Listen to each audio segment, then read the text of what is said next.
Welcome, everyone, to episode 2 of the Symphogear Podcast, the only podcast on YouTube where we talk about Symphogear, unless there's one I don't know about, which is entirely possible. Anyway, tonight I am joined by the great and wonderful C Tactics, who is known for the fact that last year he finished 4th place in the governor's race for Maryland. Welcome to the show, C Tactics. Well, the reason I lost is because they said you can't have an accent.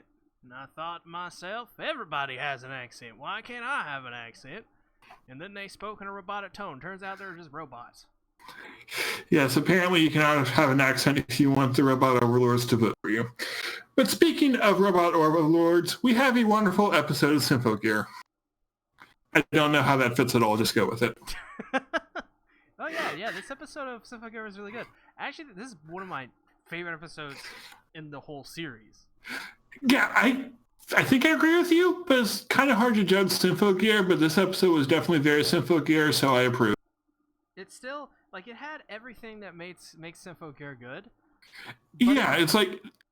Like, it wasn't perfect. It was still rough around the edges, and I'm sure we'll talk about that. It felt a little disjointed. It felt like we were watching 3 different segments. But... Yeah. Like, this episode is a great example of why I like Symphogear, though. Just it had pieces of everything in it. Yeah, it was self-aware, it was serious, dramatic, had violence. Yeah, and had like 3 new songs, which are all great. Had lollies dancing on poles. Yes, and dancing in the middle of the fight, kind of, while they sing and destroy noise. Technically, it was her scythe, but I think the scythe transformed into the scythe after it was a pole. Yeah, it was like a pole at first, and then it turned into a scythe, and then she rode it, so... Symphogear Episode 2, The Day the Sky Falls, which I think is more of like a threat. Because it's like, it hasn't happened yet. They're like, The Day the Sky Falls. I think it's also metaphorical, because I don't know if you can literally have the sky fall, but then again, this is Symphogear. I mean, the atmosphere can fall and go away. And, Alright, we should destroy the atmosphere then. Tsubasa and Maria hold a concert, but when the noise attacks, they start killing the audience members like in episode 1 of Symphogear. But Maria and Tsubasa counter, and a new succubus-looking lolly shows up and kills a bunch of people, and also kills a girl right in front of Tsubasa's face by putting her arm through her chest, and blood going everywhere, and then Tsubasa screams. It's actually pretty horrific. Afterwards, they analyze the mummy thing, who's definitely going to turn into a hot girl. I don't care if it turned into dust. It's going to turn into a hot girl, but the corpse then turns to dust. But the only thing that remains is the gold bracelet, to which someone's going to put it on, or they're going to, like, touch it, and the hot girl is going to, like, manifest, and then we're going to get another hot girl. I thought of something related to that. What if, like, Hibiki's thing in the opening is after she gets the power from that bracelet thing? Because, like, it's golden and Hibiki's killer is yellow, so it kind of makes sense. And Hibiki already went Super Saiyajin, but now she's going to go Super Saiyajin 2. Exactly. It's just a Super Saiyan, but different, because that's how Symphogear works. Oh, no. She's going to go Super Saiyan 4, and she's going to turn into, like, an ape. Well, I mean, can we... First of all, I don't know if you noticed this, actually, in this episode, but there was an alchemist lolly, and they showed her butt, like, and it was covered in fur. Oh, yes, that. Yeah, I was kind of confused by that. And she wasn't human. She was part animal. So this is a lolly, furry alchemist lolly. I thought like she was a goat for a moment, but I think she's a rabbit. I wonder if the other new lolly is also an animal. Oh yeah, well, she kind of looks like a bat. Yeah, because Lolly has that's true. And then she had the power to like transform her arm into the thing that blocks the boss's sword. So yeah, maybe they're both like animal lollies. That makes sense. Goddamn lollies. You know what? I used to think like, oh man, these death lollies were bad, but this episode kind of made me like the death lolly and the chainsaw lolly. Yeah, I call them the murder lollies, and they were both pretty cool. And one of the things at the start of the episode was just how they were indicating like Adam wanted to destroy this coffin. So it's like the Symphogears kind of did what the main villain of last season was trying to do all along. So And it just feels like they're building up to this being the final season by drawing so much from the previous seasons. Yeah, it does feel like we're. I mean, even in the opening, it does that. It shows like all of the basically it references all the past seasons. This season just feels like an epic send off for like the fans. Well, yeah, and I think part of the reason they did it is like from when they made season 4, they knew that season 5 would be the last because they announced them like right after each other. Mm-hmm. And I mean, in the very beginning of this episode as well, you had the whole Chris thing, where she has the gloves and she looks at the photo that was taken at the end of last season, which is yeah, I forgot about the gloves. Yeah, and then I like this part actually. I wish we got this much earlier. We kind of got it some in season 1, and then ever since then, Chris's kind of personal life has kind of just been not there. She's kind of been ignored. It's like she's just been there to fire missiles and stuff. Yeah, massive boobs.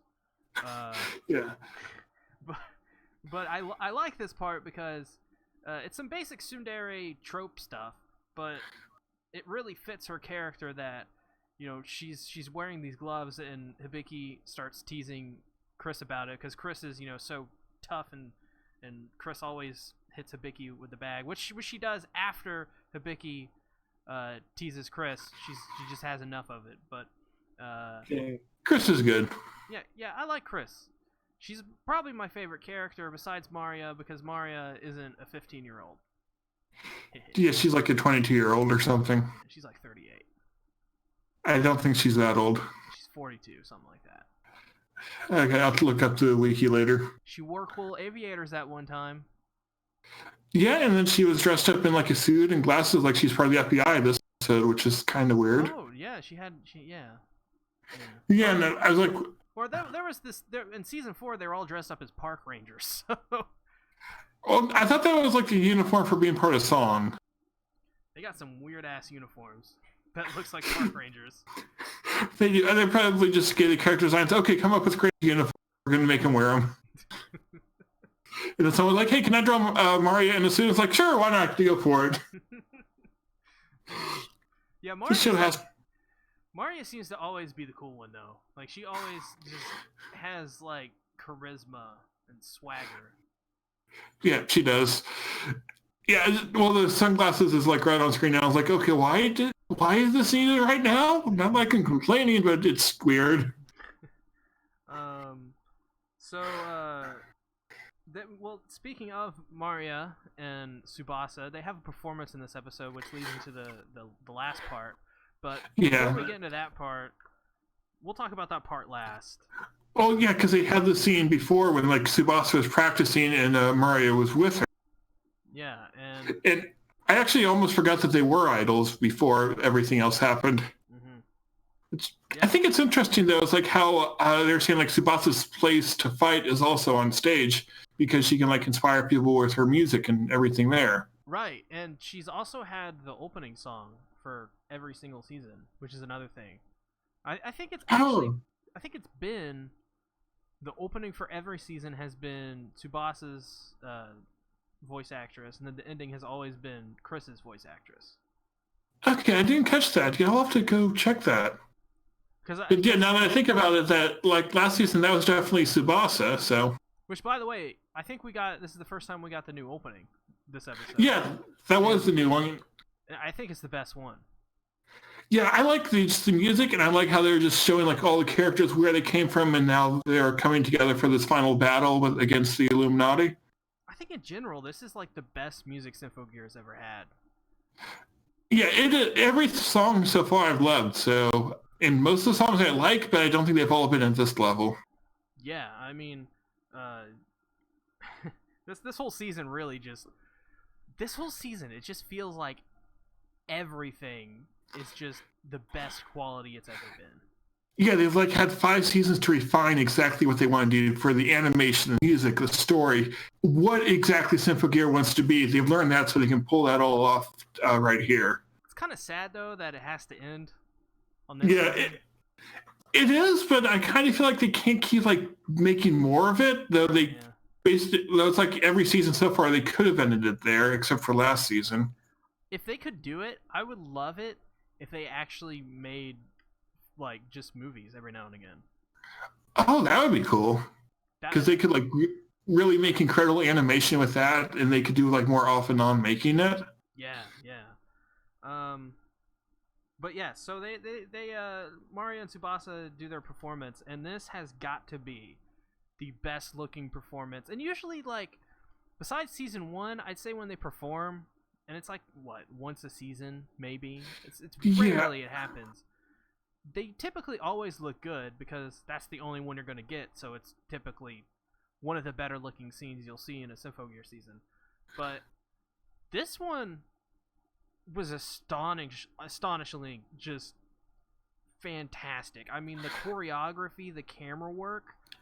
Yeah, like all the lighting. And I'd say this scene was probably one of the best musical performances I've seen in all of anime. I don't know. I haven't thought about that. I probably haven't seen much to say on that front. You've probably seen more than me, but... Oh, I'm thinking like Bang Dream. It's like the performances weren't all that special in that one, though they were also realistic, well, Symphogear, so... I'll say this. This blows K-On! And Love Live out of the water. Yep, I will agree with you there. Like, it is night and day compared to those, and one of those is Kyoto Animation. So, if there is one thing you should take away from this episode, it's this part where they perform, because it just looked incredible. One of the best looking things in this season, and I know like that's rich coming from a Symphogear fan, but I really I can't think of too much else that looks as good as this scene did. Yeah, and like Symphogear has great animation, and they really went all out. They didn't have to like worry about the battle and all that. They just able to like sell it. Here's two characters performing a song, putting everything together to make it great. Catherine asks, "What do you think will happen to Miku this season? Do you think?" I assume they accidentally typed that out. Didn't finish typing, but my theory, I made a video on this on my main channel, but my main theory is that that Miku is going to... Originally, I thought they were going to fight Miku again, but I thought about it. I think Miku's going to help Hibiki. Fight the theory, Death Lollies. Yeah, my theory is that Miku is going to destroy the moon, and then Hibiki will put it back together, and then they will happily ever after. And then afterwards, Hibiki and Miku will go to Hawaii. No, this is what's going to happen. Hibiki's going to be like, I want to eat the moon. Miku's like, you can't do that, sweetie. Well, the opening makes it look like Hibiki's going to punch the moon, so maybe Miku helps with that. Man, if she punches the moon, I swear I will get up and yell out loud, just screaming. I don't even know, just screaming. This is the best show ever, because what other shows would you have them punching out the moon? Not only that, but teasing it for 5 seasons. Well, yeah, the opening, it looked like she's going after the moon, so she's going to be punching it. God, this show, it's rough around the edges a lot of times because it's just the way it's written. It's written like a B-list action movie, but like a really good one. Right. So, and it's like, it doesn't care about being a perfect story. It's like, let's have fun. This is the story we're going with. Let's make it awesome. Exactly. This is the way this is the way Michael Bay's Transformer should be. It should be 100% self-aware, and yeah, it may not have the best writing ever, but it's for the people who like it. And yeah, it may not have the best writing, but guess what? Every other thing is like really good. Yeah, it's like, did that actually happen? That's awesome. Yeah, that's why my crazy fan theory is that Michael will be secretly the Symphogear. Yeah. But because like if he made an anime, it would be Symphogear. Transformers was based off an anime, right? So, I mean... It was? Okay, we'll go along with that. You could probably just make an anime Transformers. And it will probably be one of the better Transformer animated series if you did. Yeah. Oh, back to the actual episode when we had the noise were attacking the carrier, where they had the whatever that thing was, the coffin. Yeah. Yeah, and when you had the two lollies jumping off a helicopter, and apparently the Death Lolly forgot her linker, and then the Chancellor. Yeah, so the Chancellor gave it to her as they were falling, and I was like, you should probably check to make sure you have that before you jump from a helicopter without a parachute. This is the weirdest thing. Yeah, it's like they were like hugging, and then they transformed, and it's like we got a really cool transformation sequence. They almost kissed. Don't know if that's quite a kiss, but a hug. So sure, let's go with that. Some people will be happy now. They are definitely that was like nodding to the fans who want those two to kiss for sure. Just like they do it for every other couple. Exactly. In this anime. They're like the unofficial couple. Well, we also during the battle too, they like had to dance. They were like dancing together during it. It's like, okay, why not? Let's go with it. This is perfect. And the lyrics in it were hilarious. I can't remember any of them. Oh, yeah, I didn't write down any of hers. I wrote down it for the other lolly. Oh, yeah. For Shirabe says, "I did extra homework on how to slaughter you." Yes, I actually wrote that line down. I was like, this is perfect. That's going in the notes. Before that, Shirabe jumps down a gaping hole in the ship. Or no, Kiri does, and Shirabe says, "Kiri-chan, act sane for once." And she yells death on the way down. Well, yeah, she yelled death first, and then Shirabe was saying, "Hey, act sane for once, please." And then Kirika got her side stuck on the inside of the ship, which I just thought that was hilarious. It's like, you can have a giant weapon. Those aren't always practical. But it doesn't work anyways, because they're the death lollies. Yeah, and then she can make it her size smaller because this is Symphogear. And they defeat the rabbit girl. And she comes, and they go, "We did it!" And then the girl gets up from the rubble and says, "You didn't do it." Yes, I almost forgot about that part, but just the back and forth during that battle was great. It's like, the enemy was saying like I was holding back, but it's I don't know. Oh, I love it. I just love that part where they're like, "We did it," and she's like, "You didn't do it." It's so self-aware. This show knows it's Symphogear, and that's the best part. Yeah, it's like this show is not trying to be Evangelion; it's trying to be Symphogear.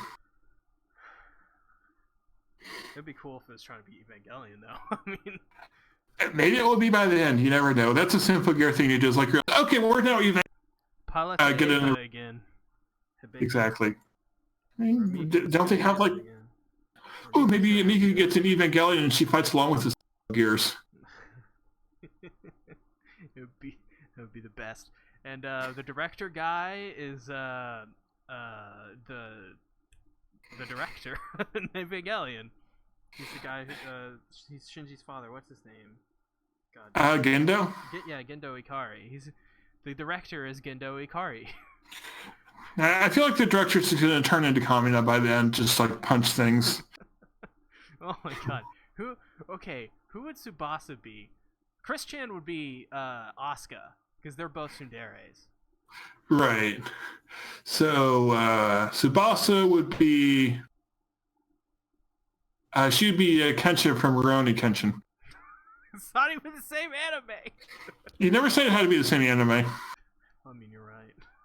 God damn it. Yeah, so yeah, we got 2 new songs for the lollies during that battle, which those were both really cool, and I enjoyed them doing extra home slaughter people, and then the death lolly talking about death like she does. Mm-hmm. We also figured out that the thick girl who rides the car, or drives the car, in the last episode is commanding the animal lollies. Yeah, we kind of got that impression last episode, but it's more confirmed, and they also have some sort of like telepathic link. Mm-hmm. I think it's the same thing they used in season 4 with the other alchemist. Yeah, that could be. Because they so have I guess the that's same just little capsule things or the crystal things they use to teleport. Yeah, I was gonna say they had the same teleporting power as the other alchemists. Yeah, and they called them an alchemist too. So. They are Yeah. straight up alchemists. There's this And part where Tsubasa and Maria are talking, and this is the part where they agree to sing on stage, and Maria flicks Tsubasa's head. Well, something else I thought was interesting was Maria saying she wanted to sing all night with Tsubasa, and my question is, does that mean something else? Yes, and she blushed. So 100%, those are some Yuri undertones, my friend. I can think of like 3 ways you could take that comment. I'm sure they would be okay with a 3-way as well. All right, that wasn't intentional. Whatever. This is a Symphogear podcast. Does Chris have a pairing in this? She has her giant missiles. I mean, that's good enough for me. I'm okay with that. Hey, if we could do Yuki XC tactics, we should do Yuki or Chris XC tactics. No, that was not as good. Oh, god damn it. Wait, isn't Chris's last name Yuki? Or what was it? Yukine. Yeah, okay, so it's another Yuki XC Tactics pairing. I love it. Alright, C gets all the characters named Yuki. I'm okay. I mean, I'll sacrifice, you know what? If I gotta give up Yuki for Chris, I'm okay with that. Like, I'll take that for the team. You just get all characters named Yuki. So Yuki-Nays count, so you get them both. So, what other characters that are Yuki? I don't know. In the chat, tell us what other characters are Yuki that C-Tactics gets, whether he wants them or not. I want to create an army of Yukis. So yeah, after that we go to the performance, which we already talked about that some. Well, actually, before that, the rest of the characters are in a car driving, and Hibiki is like, "Geez, where's Chris at?" And Chris rolls up immediately and says, "Geez, what do you want? There was a traffic jam."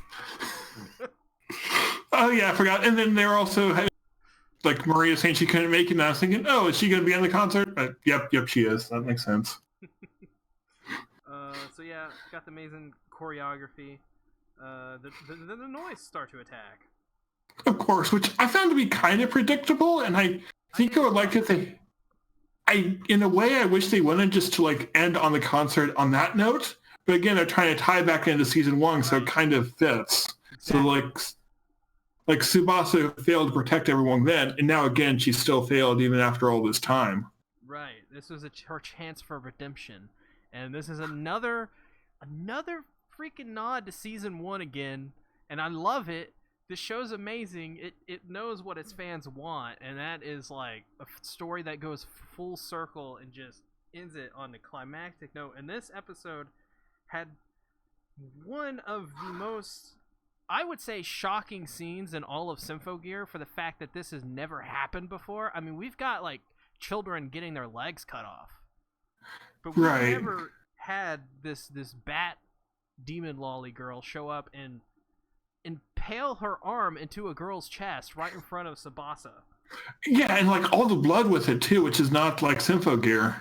Yeah, well, they like blood. I mean, in the first episode, Hibiki gets hit by a piece of a Symphogear and blood spews out of her chest. Yeah, well, it's rare that they have that much blood though. It's like they'll kill people, but typically the noise just disintegrates them. But that one, they really like, this is violent, this is brutal. What got to me, what made it shocking, is the blood that covered Tsubasa and how Tsubasa reacted. Yes, and how like that set Tsubasa off so much, making her go crazy. And she called the character a bitch, which is another one. Which they've used curse words every now and again, but this here, I mean, this whole scene was I'm pretty sure the people who directed this and wrote it and produced it were like, we're just gonna make like the most shocking scene, because they kind of had to in a way, because they were once again harkening back to season 1. And they're trying to make a point of this is the part where Tsubasa failed to protect people, so they have to make it as brutal as they can. And we also see the first thing we see is we see a girl get sliced in half by the noise. Right, and didn't that happen in season 1? I think a bunch of people got sliced in half. Yeah, probably. But they showed it up close, and you could see the person's facial reaction when she got chopped in half. Oh, and something else about that scene that was interesting is that there was not a song, there was not a lyrical song playing. Which, Wait. yeah, that's very like there was not they were not singing during that fight. I think you're right. Yeah. Yeah, because that was really weird, and like, why aren't they? Is it just like symbolizing something? Do they just not want to put the song here? Maybe. I'm not sure. Yeah. Well, we found like maybe that makes them weaker, or maybe they have like when she was underwater, but still, that's why is that needed? Yeah, that's a good question. I'm not sure if it happens in more episodes. I think we may start to figure out why that is. Yeah, or like they're like so desperate they weren't able to like get in the musical mood or whatever. The musical mood. More Yuri undertones. They're gonna refer to their they're just gonna say, "Get the musical mood, everybody." Yes, and then this will turn into a yaoi by the end. No, it's gotta be Yuri. They all gotta kiss. Or they'll have like a 6-way performance. One of these damn characters has to kiss by the end. One of them has to kiss another. By the end of this, we need at least one pairing. It'll be the commander and the ninja. I love the fact he's a ninja. I don't know his name or any other good way to describe him. Yeah, I mean, he literally does the Naruto thing where he turns into a log. I'm still waiting for the commander to fight too, like actually fight the noise, because I feel like he can do something awesome if they let him. Right? Yeah. He's an awesome character. I definitely would love to see more from him. But yeah, so at the end, Tsubasa basically curses herself for not being able to save someone yet again. Thankfully, this time it wasn't Maria. I was worried that they were going to kill Maria, and I was like, "You sons of bitches." That I don't know if they could kill off a main character like that, but that would definitely be a shock. So maybe the final season they might. I swear to God, they can't do this. They can't do this to Maria. And specifically during that battle, the villains were going after Tsubasa, and that way they wanted to make her angry, and then they did some type of spell. It's like a seal of something. Oh yeah, it was like seal invasion or something like that. Yeah, and so I feel like they were trying to like trigger her, get her emotions really high, and then put whatever that was on her. Like, what does that do? Like, why are they going after her in that way? Yeah. I do wonder as well, because they made it a distinct, they even like gave it its own like JoJo's Bizarre Adventure looking color coded thing. Like it was like a whole ordeal. Are they gonna have more JoJo references this season?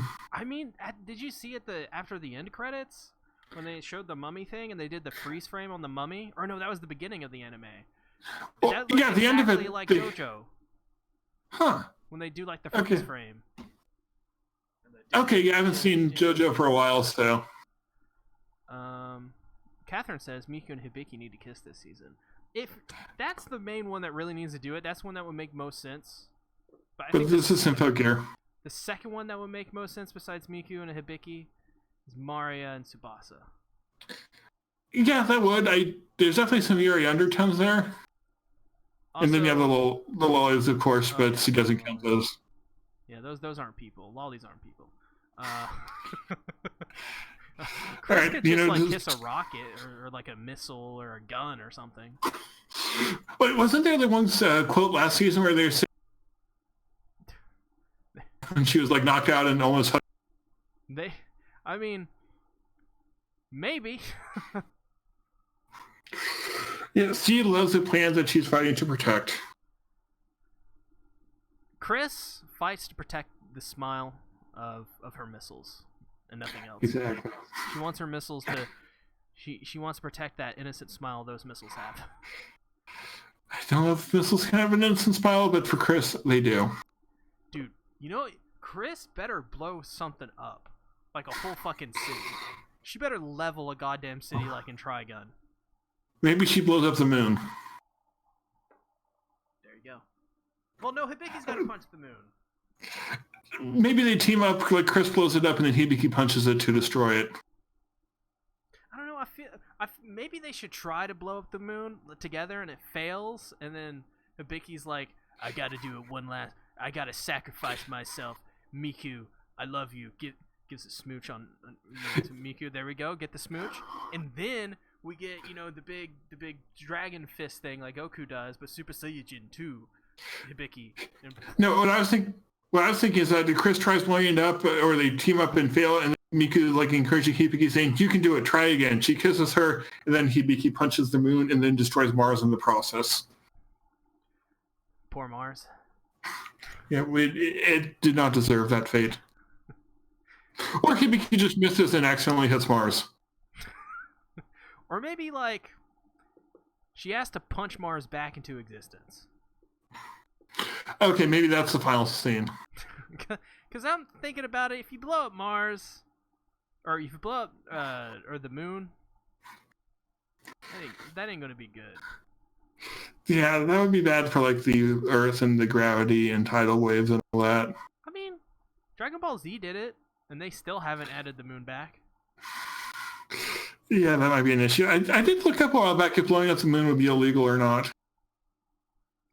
Technically not, because nothing in space can be owned. All right, I'll be back then. Oh my god. Catherine says nothing is innocent about riding missiles. There's a song by Guns N' Roses called Rocket Queen. I'll just say that. Because you have the rocket and you have the queen's crown. You know what I'm saying? All right, so that'll be Chris's song this season. Rocket Queen by Guns N' Roses. Exactly. In the middle of that song, so there's a story about this song, actually. I'll be quick. Okay. Axl Rose, that they needed something for the middle of the song where there's no vocals or anything. It's like a very calm part in the song. And so Axl said to the producer of the album, turn down the lights, I'm gonna bang your girlfriend. Just record it. Okay. And they did. And he's like, all right, I guess I'm doing this. It's Axl Rose. And so his girlfriend, he basically got cucked. And the evidence is on the album. Huh. Okay then. Yeah. So, Symphogear, overall thoughts on the episode or anything that we missed? Second or third best episode. Yep, I'd say best episode of the season so far, though the first episode was also great. The first episode was pretty good. I don't think anywhere near the level of this episode. But,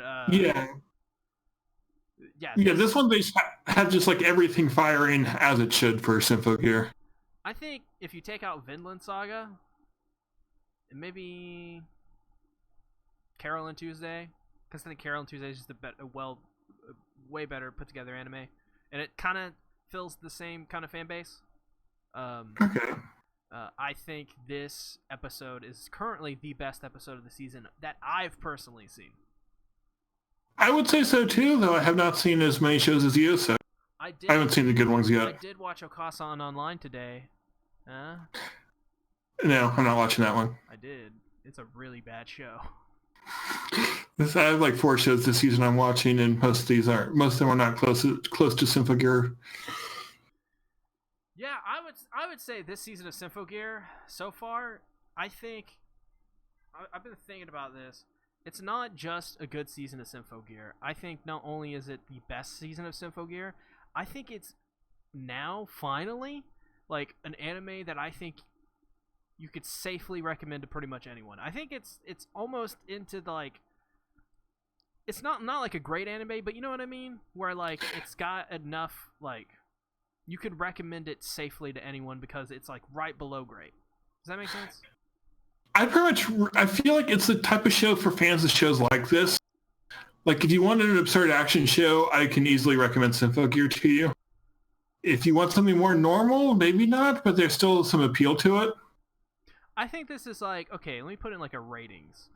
Like a 7.5 and 8 out of 10. Yeah, I'd say that's probably around where I have it. Whereas like, I would put every single season of Symphogear before this around a 7. Yeah, I think that's what I have on Mal, is like some of them start off 7, enjoyable all throughout, the not quite great. Like, I think every season is good. I think season 1 is the weakest. Season 2 is probably one of the more forgettable seasons. Just like the only thing that came out of that is Maria and the Death Lollies, or the Murder Lollies, or whatever we call them. Season 3 is pretty good, and then Season 4 is really damn good, and I think Season 5 is pretty great. Yeah, I would agree with you. All right, so everyone go watch Symphogear. Granted, if you have not already seen Symphogear, probably not watching this podcast, but... Catherine says Grand Belm is pretty good. I need to watch another episode before I have a full opinion on that one. Yeah, you should do a video on it. Maybe people on this channel want you to talk about it. Huh? Maybe I said that I was going to talk about it on my channel with Garfield, but then I kind of didn't like the anime enough to cover it quickly. Yeah, I was not over... Well, episode 1 had some parts I liked, but yeah, I'll save those thoughts for another video, possibly on my Anime Mina, which you should go check out. Also, the person who voices Maria, Yoko Hikasa, voices one of the characters in Grand Belm, the girl, she's like the reddish, pinkish haired girl. She kind of looks like Elsa from ReZero. Oh, Moe Elsa. Oh yes, Moe Elsa. Who could forget? I have nothing else to say. Yeah, I think we're done with this episode, so thank you everyone for watching. We will be back next week to talk about episode 3 of Symphogear. Sea Tactics, where can they find you? They can find me on my main channel called Sea Tactics, and I cover lots of stuff there. I have a monthly series called OV Awful. I'm putting really a lot of stock into that recently. Really, this season, I'm going to take it easy, but I'm gonna have a lot of, I don't know, fun videos every now and again. Recently put out a video on Evangelion, 2 videos. One of them was really popular, but another one is about Shinji Ikari, if you like that kind of thing. You should also check out my video about Evangelion where I say that. Oh yeah, that too. That's a good video. I like that video. This is what happens when you give me a dumb idea and I have some time to... Oh god, what else? I have a weekly King of Anime podcast, which airs every Saturday live on the Bento channel. My Bento channel is my second channel, though if you don't want to watch it live, you can actually catch it on a VOD because I upload it to the main channel. It's a main channel series, but it streams live on the YouTube channel for Bento and twitch.tv/Sea Tactics, which is the main place that I actually promote that show. So it's really a Twitch show. Yeah, I occasionally watch like 2 minutes of it, say hi, and then I leave. We also cover Fruits Basket on the Bento channel every single Friday. Fruits Basket is very different than Symphogear. Yes, but both are good. Fruits Basket is airing now, so it isn't my favorites of the season. Also have like every Monday since YouTube changed their copyright stuff, I can actually do manga stuff again, and I'm officially moving all my manga reviews over to the Bento channel. So every Monday you're gonna get a manga review of some form. For now, it's just gonna be re-uploads, but I'm gonna take that time to build up a bunch of newer manga reviews. So I plan also to do manhwa stuff like The Girl from Random Chatting, I Love You, Unordinary. Also stuff like Blade of the Immortal. I'm gonna do something there. I've heard a rumor that you're going to be covering the Fake Lead manga. Well, I'm going to be probably covering the OVA, so... Oh, yes. When are you going to watch that one? I talk too much about this stuff. I need to have like a bullet point so I can get through this quick. But anyways, it doesn't matter. You all know me. I don't care. It doesn't matter if you watch or not. I'll also join the Discord, which is down below, because I don't have a Discord because I don't want one, but I am hanging out in C's and will post funny screenshots when I find them. Yeah. Oh, and Catherine, if you like Grand Belm, me and Garfield had a ReZero podcast we did for like a year and a half, pretty much straight. We're still doing it. Just we got to find the time to continue doing it. So, yes, ReZero is a show that we need to read more of. Yes. I didn't know you were Garfield. Oh, you don't need to worry about that. Or maybe Garfield is you. Yes, maybe Garfield and I swap out every podcast. That would be hilarious. Yes, I will let you do your outro. Oh, I'm supposed to do an outro? Okay, this is my channel. You can go follow me here. Check out my Twitter where I post things, and it's probably the best way to know what all I'm doing. You can also follow me on Anime Amina, where I post stories, which are like short videos, and I don't know how much longer I'm going to be doing that, but if you like those videos, let me know, and I will keep doing it. Yes, thank you for watching. We'll see you next Sunday or Monday, or whenever we have time to watch and record and do fun things. And Merry Christmas, Happy New Year, and... yeah, I don't know anything else. Goodbye. Bye.